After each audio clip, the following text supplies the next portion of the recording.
Welcome to another episode of Vlogmas 2024. Today's episode is going to be different. Also, I started the day out recording on my phone and didn't realize that the audio wasn't recording. So, with that being said, let's get into it.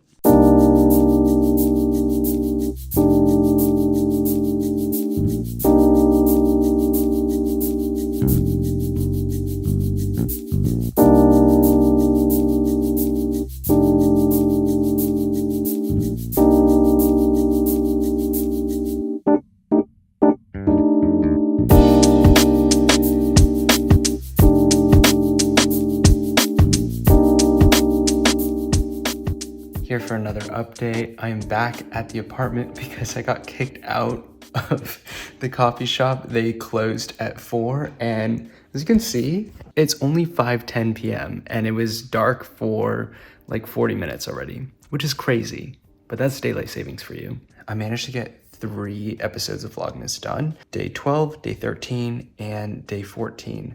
I'm on 15 now. I'm on a good streak, but also it's just so much. I'm just so excited because the next couple of episodes that I am posting or that have just been posted, I feel really proud of them. I organized them in a way that I personally would rewatch them and feel comfortable watching at 1x speed. But the sun is down and I feel like down because the sun is down and I don't know what to do about that. I want to watch a movie. I wanted to go to the movie theater and then I was like, nah, maybe I'll just watch a movie on this little TV over here because they have streaming services that I don't personally have and I might want to take advantage of that. I'm on my way to Sweet Green to grab a salad. I've decided that I'm going to stay at home and watch a movie from there. And the movie that I've chosen is The Worst Person in the World. What's nice is that Mariano has the Blu-ray of it, and I've just been really wanting to watch that movie because it aligns with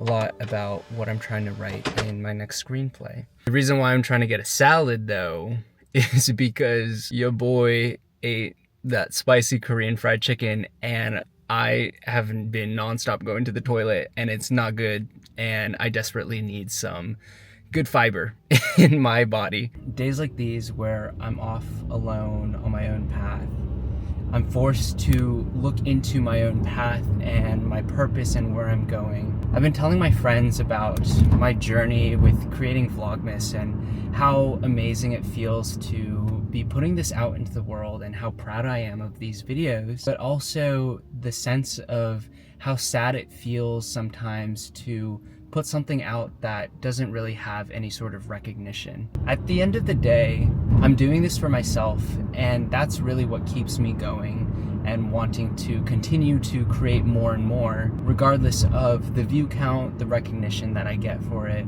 I know that I'm leaving behind a series of videos that show off like who I am as a character, at least in the moment, and shows how I've grown over time.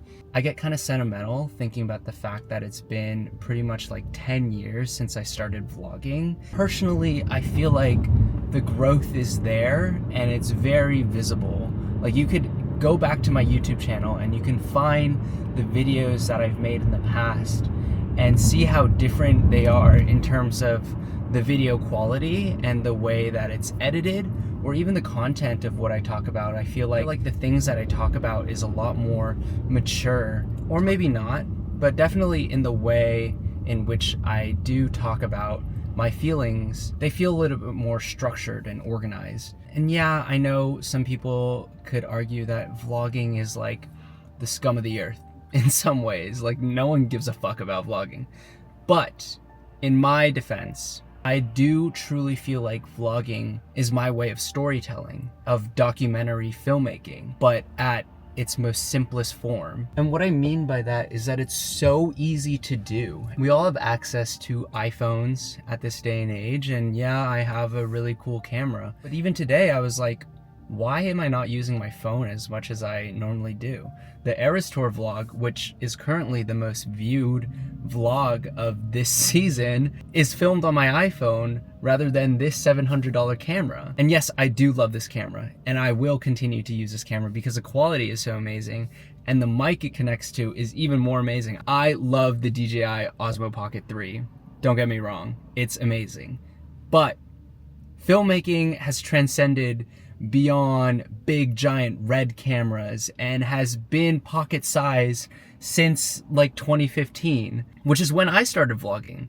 And to be fair, I started vlogging on an iTouch, which is so crazy because now we have these devices which film in 4K, shoot raw. I know that the movie 28 Years Later, which is about to come out, is shot completely on iPhone. That's insane. And the amount of good quality content that has been shot on an iPhone has continued to amaze me time and time again. We're in a generation where anyone can become a filmmaker, and even with AI, anyone can write anything that they want. And at this point, the tools are so accessible that it becomes a question of how well can you tell a story and how unique is your point of view.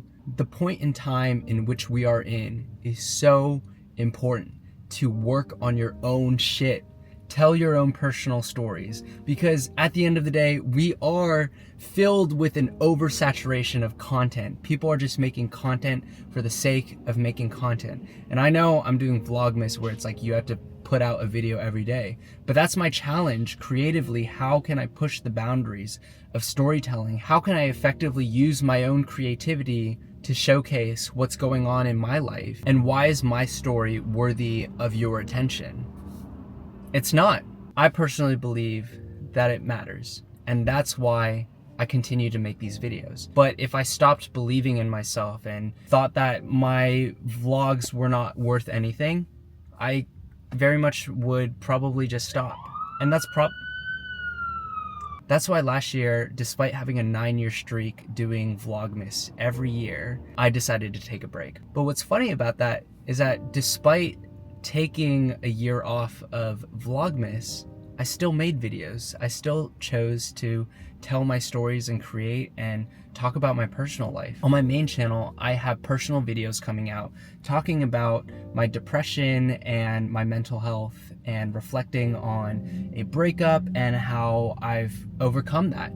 It's so interesting that I have videos from last year's Vlogmas, quote unquote, coming out on my main channel, while I have this year's current present day Vlogmas coming out.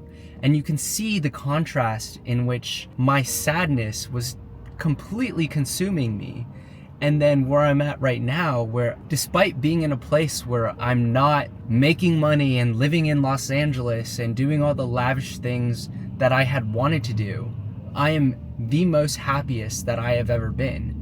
And it's because I've lost the care to depend on anyone specifically to save me or validate me. I'm just doing this for me. Yes, it can be sad that I'm not getting as much views as I want to be getting.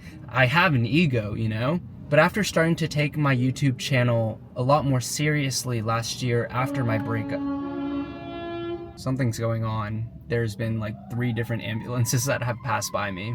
Anyways, as I was saying, I started upping the notch of how serious I took YouTube and started making reaction videos. I started that about a year ago and slowly have been doing more and more videos.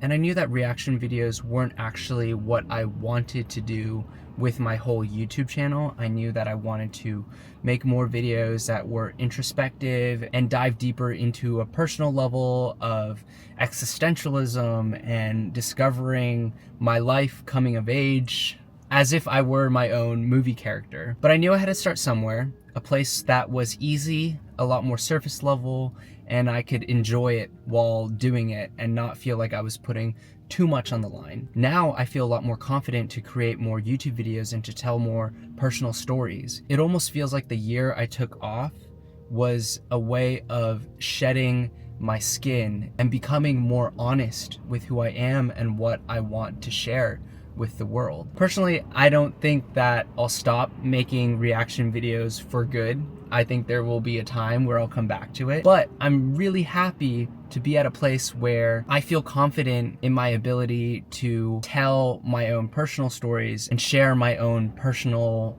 path rather than using someone else's creative work as a way to kind of shield myself from being too vulnerable. Let me know in the comments if you align with these views, or if you liked my original videos where I wasn't talking too much surface level and I was being all like big, crazy, you know. I think that every good story has a balance of fun moments and depressing moments, and piecing them all together and finding a way to tell them in a very smooth and solid way is what I'm still trying to figure out, and will continue to try and figure out as I continue to make more YouTube videos. But anyways, I digress.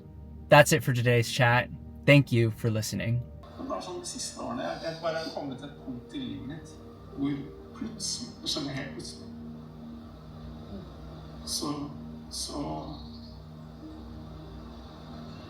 Det har virkelig ting som har vært. Nå har jeg ikke noe annet. Nå har jeg ikke noe foreløpig. Kan jeg bare se tilbake på ting. Og det er liksom ikke nostalgi, det er bare dødsangst. Det er bare fordi det er redd.